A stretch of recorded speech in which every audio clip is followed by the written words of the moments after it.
Bienvenue dans cette nouvelle édition du 12-15. Voici les titres de l'actualité. Au Cameroun, depuis la réélection du président Paul Biya, les réactions se font entendre du côté de l'opposition. Maurice Kamto veut s'affirmer comme le leader de l'opposition face au chef de l'État. Un accord historique en Éthiopie. Le gouvernement a annoncé la conclusion d'un accord de paix avec l'ONLF. Il s'agit d'un groupe de rebelles séparatistes du sud-est du pays. L'accord met fin à plus de 3 décennies d'insurrection. Et puis Djibouti mise sur les énergies renouvelables pour conquérir son autonomie énergétique. C'est dans ce cadre que le gouvernement a organisé la première conférence sur ce sujet. Au Cameroun, le chef de l'État, Paul Biya, doit prêter serment dans un délai de 15 jours après l'annonce de sa réélection par le Conseil constitutionnel. Une réélection qui suscite de vives réactions. Les précisions de Corinne Kamse.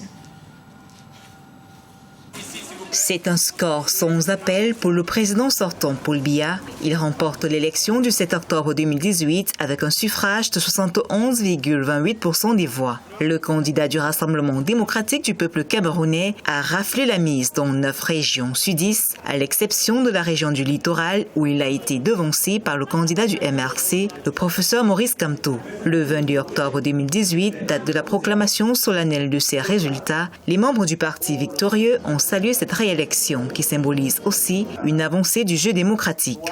C'est un processus qui confirme qu'au Cameroun, il existe une institution électorale qui peut conduire des opérations crédibles, comme nous l'avons vu, en dépit des enjeux et de la pluralité des paramètres. S'agissant de ce processus électoral, certains observateurs s'accordent à féliciter le déroulement des opérations avant, pendant et après le vote, malgré les insuffisances mises en exergue lors du contentieux. Au sortir d'un processus comme celui-ci, nous pensons, et nous sommes en train de préparer notre rapport, on ne le dira pas assez, qu'il faut corriger des petites choses. Surtout lors du débat post-électoral, nous avons entendu des choses, nous avons capté des choses et nous pensons que ces choses-là réglées, le Cameroun gagnerait encore plus en ce qui concerne donc le processus électoral. L'investiture du président Paul Biya devra intervenir dans un délai de 15 jours, étape qui marque la fin du processus.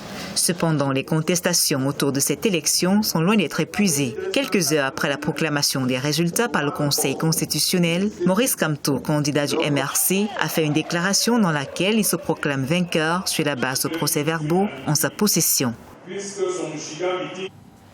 Un accord historique en Éthiopie. Le gouvernement et les rebelles de l'ONLF ont mis fin à un conflit qui a duré plus de 30 ans.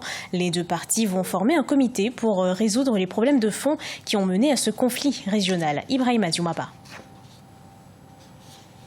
En Éthiopie, le Front national de libération de l'Ogaden et le gouvernement fédéral ont signé un accord de paix. Le texte a été paraphé dans la capitale érythréenne Asmara le 21 octobre 2018, mettant ainsi officiellement fin à plus de 3 décennies d'insurrection dans la région Somalie. C'est à mettre à l'actif et au crédit du Premier ministre Abiy Ahmed qui a fait de la quiétude sociale à l'intérieur comme à l'extérieur, c'est-à-dire l'Éthiopie et ses voisins, un marqueur essentiel de sa gouvernance. Donc l'accord avec le front de la région de Somalie vient simplement rajouter de l'ampleur territoriale à cette dynamique du Premier ministre. C'est le ministre des Affaires étrangères Workne Gebeyehu et le vice-président de la région Somalie Mustafa Omer qui ont conduit ces négociations. En août 2018, le Parlement éthiopien avait retiré 3 groupes armés dont l'ONLF de la liste des organisations qualifiées de terroristes par le gouvernement.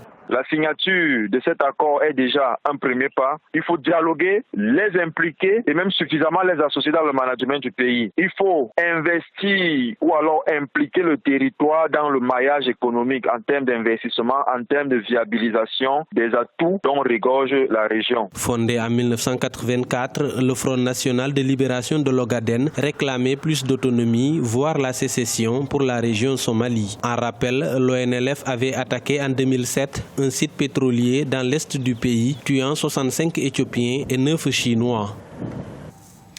Djibouti part à la conquête de son autonomie énergétique.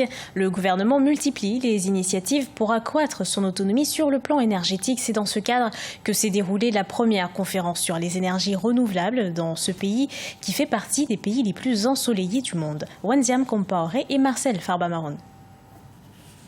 Djibouti veut réduire sa dépendance énergétique vis-à-vis de l'Éthiopie. En effet, le pays importe plus de 70% de sa consommation locale en électricité de son voisin, ce qui a un coût sur la productivité des entreprises de ce pays d'Afrique de l'Est. Et pour y arriver, les autorités misent sur les énergies solaires. Vous savez que Djibouti est sur le rift du Valais.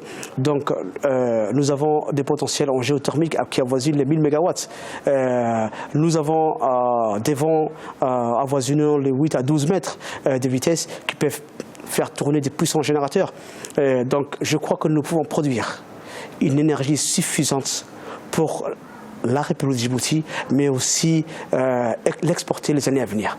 Le pays a pourtant l'un des taux d'ensoleillement les plus élevés au monde, avec 300 jours dans l'année, et des initiatives privées sont nées pour encourager les autorités. Présente à cette rencontre sur les énergies renouvelables qui s'est tenue du 21 au 23 octobre à Djibouti, Solar 7 ambitionne de rendre disponibles des kits solaires à moindre coût aux populations. Jusqu'à présent, nous avons installé aux alentours de 2000 poteaux luminaires solaires ici à Djibouti, en centre-ville et en région.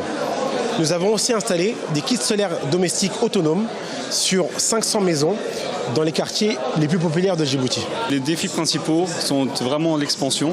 Donc on veut vraiment aujourd'hui s'agrandir et le but ultime c'est de faire notre usine de panneaux solaires.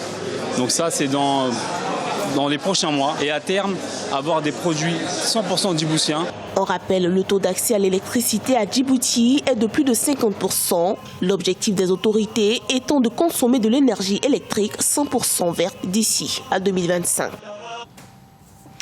La collecte d'eau est au cœur du rendement agricole au Sénégal. Dans ce cadre, un programme de stockage d'eau aide les communautés rurales sénégalaises à récolter et à stocker l'eau de pluie pour leurs exploitations et pour leur usage domestique. Ibrahima Djoumaba. Les habitants de Keur-Bara Tambédou, dans le nord du Sénégal, avec l'aide de la FAO, ont mis en place un système de récupération et de stockage d'eau de pluie pour avoir tout au long de l'année de l'eau pour les activités agricoles. Comme beaucoup d'agriculteurs sénégalais, Guilé Mané avait du mal à arroser sa ferme pendant la saison sèche. Les réservoirs nous sont très utiles. Nous avions l'habitude de payer des factures d'eau avant la construction de ces réservoirs. Mais maintenant, nous avons assez d'eau sur le terrain et nous ne payons plus de factures. Ce programme, axé sur les communautés rurales vulnérables habitant les régions arides, semi-arides et touchées par les chocs climatiques, comporte un volet de formation aux pratiques agricoles intelligentes face au climat. Par le biais de l'association d'agriculteurs, les femmes ont également créé un fonds avec les revenus obtenus de leur vente sur le marché. L'argent que nous gagnons en vendant des légumes, nous le conservons maintenant dans un fonds. C'est pourquoi nous voulons faire pousser plus de produits maraîchers car nous avons assez d'eau et pouvons gagner plus. Les agriculteurs ont également appris à élaborer des plans de jardinage, à créer des pépinières et à maintenir le sol et les plantes en bonne santé. Ils travaillent actuellement sur des projets d'expansion de leurs activités afin de produire davantage pour la vente et d'accroître leurs bénéfices. Du savon anti-moustique pour lutter contre le paludisme. Une idée de Joanne Nalou-Beja, une jeune Ougandaise qui souhaite tout mettre en œuvre pour éradiquer cette maladie. L'Ouganda a le taux de paludisme le plus élevé au monde. Anjuijou Nomanio. Lorsqu'elle était enfant, Joanne Nalou-Beja souffrait fréquemment de paludisme, une des maladies les plus meurtrières en Ouganda. Consciente des ravages que cette pathologie peut causer dans sa communauté, elle a mis sur pied une entreprise spécialisée dans la fabrication de savon anti-moustique de longue durée. Quand j'étais enfant, je souffrais souvent de paludisme.